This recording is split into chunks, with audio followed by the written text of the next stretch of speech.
Fluoride ಅನ್ನೋದು ನಮ್ಮ ಜಾಯಿಂಟ್ಗಳನ್ನು, spinal cord, ನಮ್ಮ ಬೆನ್ನು ಮೂಳೆಯನ್ನು ಅಫೆಕ್ಟ್ ಮಾಡುತ್ತೆ, ಜಾಯಿಂಟ್ ಕೀಲುಗಳನ್ನು ಅಫೆಕ್ಟ್ ಮಾಡುತ್ತೆ. ಫ್ಲೋರೈಡ್ ವಾಟರ್ ಏನಿದೆ, ಈ ವಾಟ್ರು ಕೆಲವೊಂದು ಭಾಗದಲ್ಲಿ ಈ ಸಮಸ್ಯೆ ಇದ್ರೂ ಕೂಡ ಕೆಲವರಲ್ಲಿ ಕಾಣಿಸ್ಕೊಳ್ಳುತ್ತೆ, ಕೆಲವರಲ್ಲಿ ಕಾಣಿಸ್ಕೊಳ್ಳೋದಿಲ್ಲ. ಸೊ ಇದ್ರ ಡಿಫ್ರೆನ್ಸ್ ಏನು? ಸೊ ಇವೆರಡನ್ನ ಕಂಪೇರ್ ಮಾಡಿದಾಗ ಇವ್ರ ಮಕ್ಕಳ ಯೂರಿನ್ನಲ್ಲಿ ಈ ಫ್ಲೋರೈಡು ಹೆಚ್ಚಾಗಿ ಹುಣಸೆ ಹಣ್ಣು ತಗೊಳ್ಳುವ ಮಕ್ಕಳಲ್ಲಿ ಫ್ಲೋರೈಡ್ 37% ಅಧಿಕ ಎಕ್ಸ್ಕ್ರಿಷನ್. ರಕ್ತದಲ್ಲಿ ಸೇರ್ಕೊಂಡಾಗ ಅನೀಮಿಯಾ ಮತ್ತು ನಮ್ಮ ಇಮ್ಯುನಿಟಿ ಮೇಲೆ ವ್ಯತ್ಯಾಸ ಮಾಡುತ್ತೆ. ಅಥವಾ ಇಮ್ಯುನಿಟಿನ ಸ್ವಲ್ಪ ಜಾಸ್ತಿನೂ ಮಾಡ್ಬೋದು, ಕಡಿಮೆ. ನಮಸ್ಕಾರ ವೀಕ್ಷಕರೇ, ನೀವು ನೋಡ್ತೀರಾ ಸ್ವಾರಸ್ಯ ನ್ಯೂಸ್. ನಾನು ತ್ಯಾಗರಾಜ್ ಅರಸ್. ವೀಕ್ಷಕರೇ, ವೈದ್ಯ ಲೋಕದ ಒಂದಷ್ಟು ಸ್ವಾರಸ್ಯಕರ ವಿಚಾರಗಳು ಮತ್ತೆ ಅಲ್ಲಿನಂತ ಒಂದಷ್ಟು ಮಾಹಿತಿಗಳನ್ನ ನಿಮಗೆ ತಲುಪಿಸುವಂತ ಕೆಲಸನ ಇವತ್ತು ಈ ಒಂದು ಇಂಟರ್ವ್ಯೂ ಮುಖಾಂತರ ಮಾಡ್ತಾ ಇದ್ದೀನಿ. ಸೊ ಮುಖ್ಯವಾಗಿ ಇವತ್ತು ನಾನು ಸೋಮೇಶ್ವರ ಹಾಸ್ಪಿಟಲ್ ಅಂದ್ರೆ ಗೌರಿಬಿದನೂರು ನಗರದಲ್ಲಿರುವಂತಹ ಹೆಸರಾಂತ ಹಾಸ್ಪಿಟಲ್ ಸೋಮೇಶ್ವರ ಹಾಸ್ಪಿಟಲ್. ಸೊ ಇಲ್ಲಿಗೆ ನಾನು ಬಂದಿದ್ದೇನೆ. ಮುಖ್ಯವಾಗಿ ಇಲ್ಲಿನ ಒಂದು MD ಹಾಗೂ ಆರ್ಥೋಪೆಡಿಕ್ ಸರ್ಜನ್ ಅಂತಾನೆ ಹೆಸರುವಾಸಿಯಾಗಿರುವಂತಹ ಡಾಕ್ಟರ್ ವಿರೂಪಾಕ್ಷ ಅವರು ನಮ್ಮ ಜೊತೆಗಿದ್ದಾರೆ. ಸೊ ಈ ಒಂದು ಇಂಟರ್ವ್ಯೂದಲ್ಲಿ ವಿರೂಪಾಕ್ಷ ಡಾಕ್ಟರ್ ಮುಖಾಂತರ ಒಂದಷ್ಟು ಹೆಲ್ತ್ ಟಿಪ್ಸ್ ಮತ್ತೆ ಇವತ್ತು ಎವಲ್ಯೂಷನ್ ಏನೇನು ಆಗ್ತಿದೆ ಒಂದು ಮೆಡಿಸಿನ್ ವಿಚಾರದಲ್ಲಿ, ಮತ್ತೆ ಡಾಕ್ಟರ್ಸ್ ಏನೇನೆಲ್ಲ ಒಳಗುಟ್ಟುಗಳಿದಾವೆ ಅನ್ನೋ ವಿಚಾರಗಳನ್ನ ನಿಮ್ಗೆ ತಿಳಿಸುವಂತ ಪ್ರಯತ್ನ ಈ ಒಂದು ಇಂಟರ್ವ್ಯೂದಲ್ಲಿ ಮಾಡ್ತೀನಿ. ಮೊದಲನೇದಾಗಿ ಸರ್ನ ಕಾರ್ಯಕ್ರಮಕ್ಕೆ ವೆಲ್ಕಮ್ ಮಾಡ್ಕೊಳ್ತಾ ಇದ್ದೀನಿ. ಸರ್ ನಮಸ್ಕಾರ. ನಮಸ್ಕಾರ ಸರ್, ಮೊದಲನೇದಾಗಿ ಕಾರ್ಯಕ್ರಮಕ್ಕೆ ಆತ್ಮೀಯವಾದ ಸ್ವಾಗತ ಸರ್. ಧನ್ಯವಾದಗಳು ಸರ್, ಹೇಗಿದ್ದೀರಾ? ಚೆನ್ನಾಗಿದ್ದೀನಿ. ಎಸ್, ಸೋಮೇಶ್ವರ ಹಾಸ್ಪಿಟಲ್ ಇವತ್ತು ಒಂದು ಮಟ್ಟದ ಒಂದು ನೇಮ್ ಇದೆ ಗೌರಿಬಿದನೂರಲ್ಲಿ ಕೂಡ. ಸೊ ಹೇಗೆ ಅನಿಸ್ತಿದೆ ಸೋಮೇಶ್ವರ ಹಾಸ್ಪಿಟಲ್? ಚೆನ್ನಾಗಿದೆ ಅನ್ಸುತ್ತೆ. ಸರ್, ಮುಖ್ಯವಾಗಿ ಈ ಭಾಗದಲ್ಲ ವಿಚಾರಗಳನ್ನ ನಾವು ಫಸ್ಟ್ ಡಿಸ್ಕಸ್ ಮಾಡೋದಂದ್ರೆ ಸರ್ ಈ ಭಾಗದಲ್ಲಿ ಅಂದ್ರೆ ಕೋಲಾರ ಚಿಕ್ಕಬಳ್ಳಾಪುರ ಭಾಗದಲ್ಲಿ ಅತಿ ಹೆಚ್ಚು ಫ್ಲೋರೈಡ್ ನೀರಿನ ಒಂದು ಸಮಸ್ಯೆನ ಎದುರಿಸ್ತಾ ಇರುವಂತದ್ದು ಇಲ್ಲಿನ ಒಂದು ಜನಗಳು. ಸೊ ಫ್ಲೋರೈಡ್ ವಿಚಾರವಾಗಿ ತಾವು ಮಾತಾಡೋದಾರೆ ಸರ್, ಯಾಕೆ ಈ ಭಾಗದಲ್ಲಿ ಫ್ಲೋರೈಡ್ ಜಾಸ್ತಿ ಆಗಿದೆ ಮತ್ತೆ ಏನೆಲ್ಲ ಸಮಸ್ಯೆಗಳಾಗುತ್ತೆ ಈ ಒಂದು ವಾಟರ್ ಸಮಸ್ಯೆಯಿಂದ ಅಂತ? ಹೌದು, ಇದು ಫ್ಲೋರೈಡ್ ಅನ್ನೋದು ನಮ್ಮ ಕಾಣದ ಶತ್ರು ಅಂತಂದೇ ಹೇಳ್ಬೋದು, ಇನ್ವಿಸಿಬಲ್ ಎನಿಮಿ ಅಂತಂದೇ ಹೇಳ್ಬೋದು. ಎಸ್ಪೆಷಲಿ ನಮ್ಮ ಭಾಗದಲ್ಲಿ ಇದರ ಪ್ರಮಾಣ ತುಂಬ ಜಾಸ್ತಿ ಇದೆ. ಒಂದು ನಾರ್ಮಲ್ ಲೆವೆಲ್ಗಿಂತಲೂ 5 ಪಟ್ಟು ಜಾಸ್ತಿ ನಮ್ಮ ಸುತ್ತಮುತ್ತ ಭಾಗಗಳಲ್ಲಿ ಬೋರ್ವೆಲ್ ನೀರಿನಲ್ಲಿ ಕಂಡುಬರುತ್ತೆ. ಈ ಫ್ಲೋರೈಡ್ ಅನ್ನೋದು ನಮ್ಮ ಜಾಯಿಂಟ್ಗಳನ್ನು, ಸ್ಪೈನಲ್ ಕಾರ್ಡ್ ಮತ್ತು ನಮ್ಮ ಮಾಂಸಗಳನ್ನು ಎಲ್ಲವನ್ನು ಅಫೆಕ್ಟ್ ಮಾಡುತ್ತೆ. ನಮ್ಮ ಬೆನ್ನು ಮೂಳೆಯನ್ನು ಅಫೆಕ್ಟ್ ಮಾಡುತ್ತೆ, ಜಾಯಿಂಟ್ ಕೀಲುಗಳನ್ನು ಅಫೆಕ್ಟ್ ಮಾಡುತ್ತೆ ಮತ್ತು ಮಾಂಸಖಂಡಗಳನ್ನು ಅಫೆಕ್ಟ್ ಮಾಡುತ್ತೆ. ಮುಖ್ಯವಾಗಿ ಈ ಮೂಳೆಗಳ ಸಾಂದ್ರತೆಯನ್ನು ಹೆಚ್ಚು ಮಾಡುತ್ತೆ. ಅಂದರೆ ಅದು ಅವಶ್ಯಕತೆ ಇಲ್ಲದೆ ಇರೋದಕ್ಕಿಂತ ಹೆಚ್ಚಿನ ಸಾಂದ್ರತೆ ಆಗುತ್ತೆ. ಇದರಿಂದ ನಮ್ಮ ಮೂಳೆಗಳ ಒಂದು ಬಯೋಮೆಕ್ಯಾನಿಕ್ಸು ಸ್ವಲ್ಪ ಬದಲಾವಣೆ ಆಗುತ್ತೆ. ಬೆನ್ನು ಮೂಳೆಯಲ್ಲಿ ಈ ಕ್ಯಾಲ್ಸಿಯಂ ಡೆಪೋಸಿಷನ್ ಆಗುತ್ತೆ ಲಿಗಾಮೆಂಟ್ಗಳಲ್ಲಿ ಮತ್ತು ಸಾಫ್ಟ್ ಟಿಶ್ಯೂಗಳಲ್ಲಿ. ಈ ರೀತಿ ಎಲ್ಲ ಆಗೋದ್ರಿಂದ ಪ್ಲಸ್ ಈ ಮೂಳೆಗಳ ರೀಮಾಡೆಲಿಂಗ್ನಲ್ಲಿ ಇದು ಅಡಚಣೆ ಮಾಡುತ್ತೆ. ಸೊ ರೀಮಾಡೆಲಿಂಗ್ ಸರಿಯಾಗಿ ಆಗದೆ ಹೋದಾಗ ನಮ್ಮ ಸ್ಪೈನಲ್ ಕೆನಾಲ್ ಸ್ವಲ್ಪ ಕಡಿಮೆ ಆಗುತ್ತೆ, ಅದರ ಅಗಲ. ಸೊ ಹೀಗಾದಾಗ ನಮ್ಮ ಸ್ಪೈನಲ್ ಕಾರ್ಡ್ ಬರುತ್ತಲ್ಲ, ಸೊ ಬೆನ್ನು ಹುರಿ, ಅದು ನಮ್ಮ ಮಿದುಳಿನಿಂದ ಬರುವಂತಹ ಬೆನ್ನು ಹುರಿ ನಮ್ಮ ಸಂವೇದನೆಗಳನ್ನ ನಮ್ಮ ಎಲ್ಲ ಭಾಗಗಳಿಗೆ ತೊಗೊಂಬರೋದು ಈ ಒಂದು ಕೆಲಸ ಮಾಡುತ್ತಲ್ಲ, ಅದರ ಮೇಲೆ ಒತ್ತಡವನ್ನು ಮಾಡುತ್ತೆ. ಮೈಲೋಮಾ ಅಂತ ಹೇಳ್ತೀವಿ, ಸ್ಪೈನಲ್ ಕಾರ್ಡ್ ಮೈಲೋಮಾ, ಸರ್ವೈಕಲ್ ಮೈಲೋಪತಿ ಅಂತ ಹೇಳ್ತೀವಿ. ಸ್ಪೈನಲ್ ಕಾರ್ಡ್ನ ಕೆಲವೊಂದು ಭಾಗಗಳನ್ನು ಇದು ತೊಂದರೆ ಕೊಡುತ್ತೆ. ಇದರಿಂದ ನಮಗೆ ಮುಖ್ಯವಾಗಿ ನರಗಳ ತೊಂದರೆ ಕಂಡು ಬರುತ್ತೆ. ಎರಡನೇದಾಗಿ ಇದು ಈ ರೀತಿ ಆದಾಗ ಒಂದು ಸಣ್ಣ ಒಂದು ಆಕ್ಸಿಡೆಂಟ್ ಆದರೂ ಸಾಕು, ಮೇಜರ್ ಸ್ಪೈನಲ್ ಕಾರ್ಡ್ ಇಂಜುರಿ ಆಗೋ ಸಾಧ್ಯತೆ ಇರುತ್ತೆ. ಅಂದ್ರೆ ಮೂಳೆಗಳು ತುಂಬಾ ಸೆನ್ಸಿಟಿವ್ ಒಂದು ಪ್ರಾಬ್ಲಮ್ಗೆ ಬಂದ್ಬಿಡುತ್ತೆ. ಚಿಕ್ಕ ಪುಟ್ಟ ಗಾಯಗಳಾದ್ರೂ ಅಥವಾ ಏನಾದ್ರೂ ಬಿದ್ರೂ ಕೂಡ ಮೂಳೆಗಳು ಸಡನ್ ಏನಾಗುತ್ತೆ ಅಂದ್ರೆ ಈ ಬೆನ್ನು ಹುರಿಗೆ ಸುತ್ತಲೂ ಸಾಕಷ್ಟು ಜಾಗ ಇರೋದಿಲ್ಲ. ಈ ರೀತಿ ಇದ್ದಾಗ ಅದು ಒಂದು ಸಣ್ಣ ಒಂದು ಸ್ಪೆಷಲಿ ಸರ್ವೈಕಲ್ ಸ್ಪೈನ್ ಸಣ್ಣ ಒಂದು ಆಕ್ಸಿಡೆಂಟ್ ಆದರೂ ಕೂಡ ನಮ್ಮ ಸ್ಪೈನಲ್ ಕಾರ್ಡ್ ಇಂಜುರಿ ಆಗಿ ಪ್ಯಾರಾಲಿಸಿಸ್ ಆಗೋ ಸಾಧ್ಯತೆನೂ ಇರುತ್ತೆ. ಸೊ ಇಂಥ ಒಂದು ಮೇಜರ್ ಪ್ರಾಬ್ಲಮ್ಗಳನ್ನು ಕೂಡ ಇದು ಉಂಟು ಮಾಡುತ್ತೆ. ನನಗೆ ಬರ್ತಿರೋಂಥ ಇನ್ನೊಂದು ಮಾಹಿತಿ ಅಂದರೆ ಈ ಒಂದು ಏನು ಫ್ಲೋರೈಡ್ ವಾಟರ್ ಏನಿದೆ, ಈ ವಾಟ್ರು ಕೆಲವೊಂದು ಭಾಗದಲ್ಲಿ ಈ ಸಮಸ್ಯೆ ಇದ್ರೂ ಕೂಡ ಕೆಲವರಲ್ಲಿ ಕಾಣಿಸ್ಕೊಳ್ಳುತ್ತೆ, ಕೆಲವರಲ್ಲಿ ಕಾಣಿಸ್ಕೊಳ್ಳೋದಿಲ್ಲ. ಸೊ ಇದ್ರ ಡಿಫ್ರೆನ್ಸ್ ಏನು, ಮತ್ತೆ ಆ ಹುಣಸೆ ಹಣ್ಣಿಗೂ ಮತ್ತೆ ಫ್ಲೋರೈಡ್ ವಾಟರ್ಗೆ ಏನು ಲಿಂಕು ಅಂತ? ಹೌದು, ಇದು ಏನಂದ್ರೆ ನಾವೆಲ್ಲರೂ ನನ್ನ ಅಬ್ಸರ್ವೇಷನಲ್ಲಿ ನಿಮ್ಗೆ ಹೇಳ್ತೀನಿ. ನಾವು ಚಿಕ್ಕನ್ನಲ್ಲಿದ್ದಾಗ ನಾವು ಒಂದೇ ಹಳ್ಳಿನಲ್ಲಿ ಹುಟ್ಟಿ ಬೆಳೆದಿರೋರು, ಒಂದೇ ಬೋರ್ವೆಲ್ ನೀರನ್ನು ಕುಡಿತಾ ಇರೋರು. ನಮ್ಮಲ್ಲಿ ಕೆಲವರಿಗೆ ಈ ಫ್ಲೋರೈಡ್ ನಮ್ಮ ಹಲ್ಲನ್ನು ಮೊದಲಿಗೆ ನಾವು ಅಫೆಕ್ಟ್ ಮಾಡೋದು ನಮ್ಮ ಹಲ್ಲುಗಳನ್ನು. ಸೊ ನಾವು ಚಿಕ್ಕನ್ನಲ್ಲಿದ್ದಾಗ ನಾವು ಕೆಲವು ಮಕ್ಕಳಲ್ಲಿ ಹಲ್ಲುಗಳೆಲ್ಲ ಚೆನ್ನಾಗಿರ್ತಿದ್ವು, ಇನ್ನು ಕೆಲವು ಮಕ್ಕಳಲ್ಲಿ ಹಲ್ಲುಗಳು ಬಿಳಿ ಪ್ಯಾಚಸ್, ಅದು ಫ್ಲೋರೋಸಿಸ್ ಅಂತ ಹೇಳ್ತೀವಿ. ಸೊ ಅವ್ರಿಗೆ ನಾವೆಲ್ಲರೂ ಒಂದೇ ಬೋರ್ವೆಲ್ ನೀರನ್ನೇ ಕುಡಿತೀವಿ, ಒಂದೇ ಥರದ್ದು ಇದನ್ನೇ ಒಂದೇ ಊರಲ್ಲೇ ಇರೋರು. ಕೆಲವರಿಗೆ ಅದು ಅಫೆಕ್ಟ್ ಮಾಡುತ್ತೆ, ಕೆಲವರಿಗೆ ಅಫೆಕ್ಟ್ ಮಾಡೋದಿಲ್ಲ. ಇದು ಕಾರಣ ಏನು ಅಂತ ಹೇಳಿದ್ರೆ ನಾವು ತಿನ್ನೋ ಆಹಾರದ ಶೈಲಿ ಆಗಿರುತ್ತೆ. ಕೆಲವರು ಮನೆಗಳಲ್ಲಿ ಸೊಪ್ಪು ತರಕಾರಿ ಕಾಳುಗಳು ಯಥೇಚ್ಛವಾಗಿ ಬಳಸ್ತಾರೆ.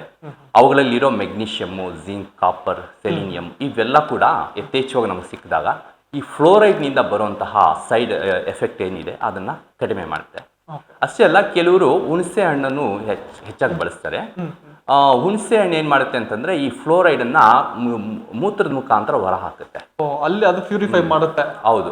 ಸೊ ಇದು ಒಂದು ಸಣ್ಣ ಒಂದು ರಿಸರ್ಚ್ ಮಾಡಿದ್ದಾರೆ ICMRನವರು, ಒಂದು ಸ್ಟ್ಯಾಂಡರ್ಡ್ ಅಸೋಸಿಯೇಷನ್ ಅದು.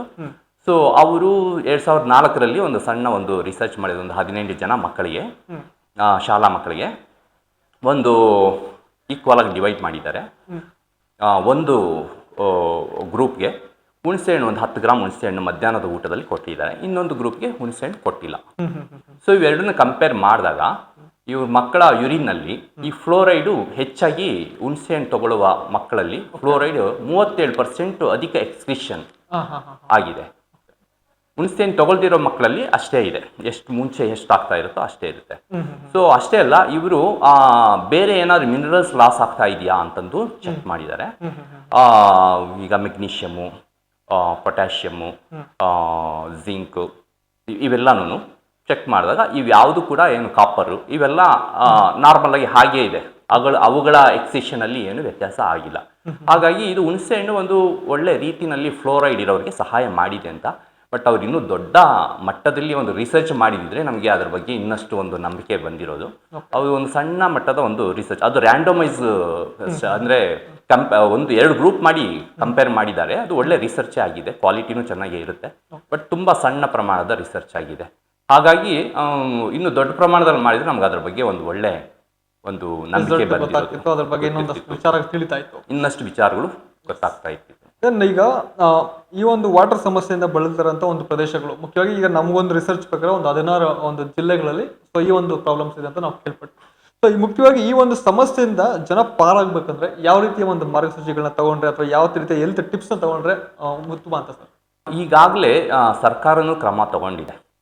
RO ವಾಟರ್ ಪ್ಯೂರಿಫಿಕೇಶನ್ ಪ್ಲಾಂಟ್ಸ್ ಎಲ್ಲ ಕಡೆ ಹಾಕಿದ್ದಾರೆ. ಕಳೆದ 7-8 ವರ್ಷಗಳಿಂದ ಇದರ ಸಮಸ್ಯೆ ಸ್ವಲ್ಪ ಕಡಿಮೆ ಆಗಿದೆ. ಯಾಕೆಂದರೆ RO ಫಿಲ್ಟರು ತುಂಬ ಎಫೆಕ್ಟಿವ್ ಆಗಿ ಫ್ಲೋರೈಡ್ನ ರಿಮೂವ್ ಮಾಡುತ್ತೆ. ಸೊ ನಮಗೆ ಸೇಫ್ ಆಗಿರೋ ವಾಟರ್ನ ಕೊಡುತ್ತೆ. ಬಟ್ ಇದರ ಈಗ 7-8 ವರ್ಷಗಳಿಂದ ಇದು ನಮ್ಗೆ ಸಿಕ್ಕಿರೋದು. ಬಟ್ ಅದಕ್ಕೆ ಮುಂಚೆ ನಾವೆಲ್ಲ ಎಕ್ಸ್ಪೋಸ್ ಆಗಿಬಿಟ್ಟಿದ್ದೀವಿ. ಅದ್ರದ್ದು ಎಫೆಕ್ಟ್ ಇರುತ್ತೆ.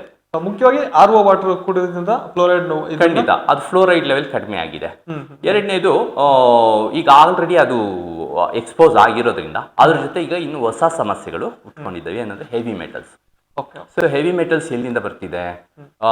ಹೆವಿ ಮೆಟಲ್ಸ್ ಉದಾಹರಣೆ ಲೆಡ್, ಆರ್ಸೆನಿಕ್, ಕ್ಯಾಡ್ಮಿಯಂ, ಈ ತರದ ಹೆವಿ ಮೆಟಲ್ಸ್, ಮರ್ಕ್ಯುರಿ, ಇವೆಲ್ಲ. ಸೊ ಮುಖ್ಯವಾಗಿ ನಾವು ಪೊಲ್ಯೂಷನ್ ಇಂದ ಲೆಡ್ ಸಿಗುತ್ತೆ, ಏರ್ ಪೊಲ್ಯೂಷನ್ ಇಂದ. ಮತ್ತು ಈ ಇಂಡಸ್ಟ್ರಿಯಲ್ ಎಫ್ಲೂಯೆನ್ಸ್ ತಂದೆಲ್ಲಂದರಲ್ಲೇ ಸುರಿತಾರೆ, ಅದು ನೀರಿಗೆ ಹೋಗುತ್ತೆ, ಅದನ್ನೇ ನಾವು ಕನ್ಸ್ಯೂಮ್ ಮಾಡ್ತೀವಿ. ಸೊ ಇದು ಕೂಡ ಇವತ್ತಿನ ದಿವಸ ನಮ್ಮ ಈ ಫ್ಲೋರೈಡ್, ಈಗ ಆಲ್ರೆಡಿ ನಾವು ತಗೊಂಡಿದ್ದ ಫ್ಲೋರೈಡ್ ಜೊತೆ ಸೇರಿ ನಮ್ಮಲ್ಲಿ ಹಲವಾರು ಆರೋಗ್ಯದ ಸಮಸ್ಯೆಗಳನ್ನು ಉತ್ಪತ್ತಿ ಮಾಡ್ತಾ ಇದ್ದಾವೆ. ರೈಟ್ ಫ್ರಮ್ ಶುಗರ್, ಡಯಾಬಿಟಿಸ್ ಇಂದ ಹಿಡಿದು ಕೀಲುಗಳು ಎಷ್ಟು ಈಗ 32-40 ವರ್ಷದವ್ರಿಗೆಲ್ಲಾನು 28 ವರ್ಷದವ್ರಿಗೆ ಕೂಡ ನಾನು ಆರ್ಥರೈಟಿಸ್, ಮೊಣಕಾಲು ಆರ್ಥರೈಟಿಸ್ ಇರೋರನ್ನ ನೋಡ್ತಾ ಇದ್ದೀನಿ. ತುಂಬಾ ಜನ, ಒಂದೆರಡಲ್ಲ, ತುಂಬಾ ಜನನೇ ಈ ತರ ಒಂದು ಸಮಸ್ಯೆಯಿಂದ ಬಳಲ್ತಾ ಇದ್ದಾರೆ. ಅದಕ್ಕೆ ಇದು ಒಂದು ಕಾರಣ ಆಗಿದೆ. ಇನ್ನು ಹೆವಿ ಮೆಟಲ್ ವಿಚಾರವಾಗಿ ನಾವು ಬರೋದಾದ್ರೆ, ಈಗ ಇತ್ತೀಚೆಗೆ ತರಕಾರಿಗಳಲ್ಲಿ ಅತಿ ಹೆಚ್ಚು ನಮಗೆ ಮೆಟಲ್ ಅಂಶಗಳು ಕಂಡು ಬರ್ತದೆ ನಾವು ತಿಳ್ಕೊಳ್ತಾ ಇದ್ದೀವಿ. ಮುಖ್ಯವಾಗಿ ಈ ಮೆಟಲ್ ಅಂಶಗಳನ್ನ ಮನುಷ್ಯ ತಗೊಳ್ಳೋದ್ರಿಂದ ಏನೆಲ್ಲ ಸೈಡ್ ಎಫೆಕ್ಟ್ ಆಗುತ್ತೆ ಮತ್ತು ಆರೋಗ್ಯದ ಮೇಲೆ ಯಾವ ಪರಿಣಾಮ ಬೀರುತ್ತೆ ಅಂತ? ಹೌದು, ಇದು ಹೆವಿ ಮೆಟಲ್ಸು ಸ್ವಲ್ಪ ಮಟ್ಟಿಗೆ ನಾವು ಸೊಪ್ಪು ತರಕಾರಿಗಳಲ್ಲೂ ನಾವು ಇವತ್ತಿನ ದಿವಸ ನೋಡಬಹುದು. ಅದನ್ನು ನಾವು ಸೇವನೆ ಮಾಡೋದ್ರಿಂದ ನಮಗೆ ಹಲವು ಸಿಸ್ಟಮ್ಗಳನ್ನು ಇದು ಅಫೆಕ್ಟ್ ಮಾಡುತ್ತೆ. ಅದು ನಾವು ಸೇವಿಸಿದ ತಕ್ಷಣ ಅದು ನಮ್ಮ ದೇಹದಲ್ಲಿ ರಕ್ತದಲ್ಲೇ ಚಲನೆ ಆಗಿ ಇರೋದಿಲ್ಲ. ಅದರ ಟಾರ್ಗೆಟ್ ಆರ್ಗನ್ಸ್ಗೆ ಹೋಗಿ, ಟಿಶ್ಯೂಸ್ಗೆ ಹೋಗಿ ಅಲ್ಲಿ ಸೇರ್ಕೊಂಡ್ಬಿಡುತ್ತೆ. ನಮ್ಮ ನರ್ವಸ್ ಟಿಶ್ಯೂ ಅಂದರೆ ನರಗಳ ಸಿಸ್ಟಮ್ನಲ್ಲಿ ಹೋಗಿ ಸೇರ್ಕೊಳ್ಳುತ್ತೆ. ನರಗಳ ಉರಿ, ಕಾಲು ಉರಿ ಬರೋದು, ಜೊಂಬ್ ಬರೋದು, ಈ ಥರ ಸಮಸ್ಯೆಗಳನ್ನು ಮಾಡುತ್ತೆ. ಮತ್ತು ರಕ್ತದಲ್ಲಿ ಸೇರ್ಕೊಂಡಾಗ ಅನೀಮಿಯಾ ಮತ್ತು ನಮ್ಮ ಇಮ್ಯುನಿಟಿ ಮೇಲೆ ವ್ಯತ್ಯಾಸ ಮಾಡುತ್ತೆ. ಅಥವಾ ಇಮ್ಯುನಿಟಿನ ಸ್ವಲ್ಪ ಜಾಸ್ತಿನೂ ಮಾಡ್ಬೋದು, ಕಡಿಮೆನೂ ಮಾಡ್ಬೋದು.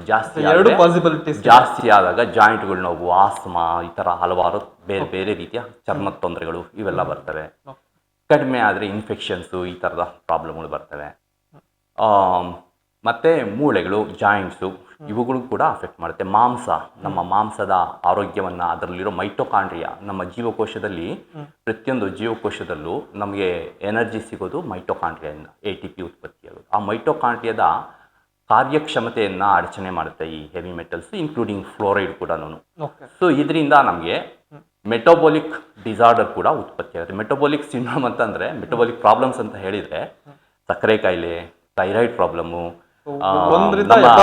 ಎಲ್ಲ ಹಲವಾರು ತೊಂದರೆಗಳು ಎಲ್ಲವೂ ಕೂಡ ಈ ಒಂದು ಸಮಸ್ಯೆಗಳಲ್ಲಿ ಇದರಲ್ಲಿ ಸೇರ್ಕೊಳ್ಳುತ್ತೆ. ಇದನ್ನ ಒಂದು ರೀತಿಯಲ್ಲಿ ಲೋ ಗ್ರೇಡ್ ಇನ್ಫ್ಲಮೇಷನ್ ಅಂತಂದು ಹೇಳ್ತೀವಿ. ಸೊ ಲೋ ಗ್ರೇಡ್ ಇನ್ಫ್ಲಮೇಷನ್ನ ಟ್ರಿಗರ್ ಮಾಡುತ್ತೆ ಈ ಎಲ್ಲವೂ ಕೂಡ. ಈಗ ಜನ ಜಾಸ್ತಿ ಪೌಷ್ಟಿಕ ಆಹಾರಗಳನ್ನ ಸೇವಿಸ್ಬೇಕಂದ್ರೆ ಹೆಚ್ಚು ಡಿಪೆಂಡ್ ಆಗೋದು ಹಣ್ಣು ತರಕಾರಿ ಮೇಲೆ ಜಾಸ್ತಿ ಡಿಪೆಂಡ್ ಆಗ್ತದೆ. ಸೊ ಮಿಡಲ್ ಕ್ಲಾಸ್ ಇಂದ ಹೋಗೋದು ಹೈಯರ್ ಕ್ಲಾಸ್ ವರ್ಗು. ಸೊ ಈ ತರ ಪೌಷ್ಟಿಕಾಂಶ ಕೊಡುವಂತ ಆಹಾರಗಳಲ್ಲಿ ಜಾಸ್ತಿ ಈ ತರ ಸಮಸ್ಯೆಗಳಿದ್ರೆ ಜನ ಯಾವ್ದನ್ನ ಚೂಸ್ ಮಾಡ್ಕೋಬೇಕು ಅನ್ನೋ ವಿಚಾರಕ್ಕೆ ಕನ್ಫ್ಯೂಷನ್ ಲೆವೆಲ್ ಬಂದ್ಬಿಡ್ತಾರೆ. ಸೊ ಹೆಂಗೆ ಮತ್ತೆ ಸರ್ವೈವಲ್ ಅಂತ?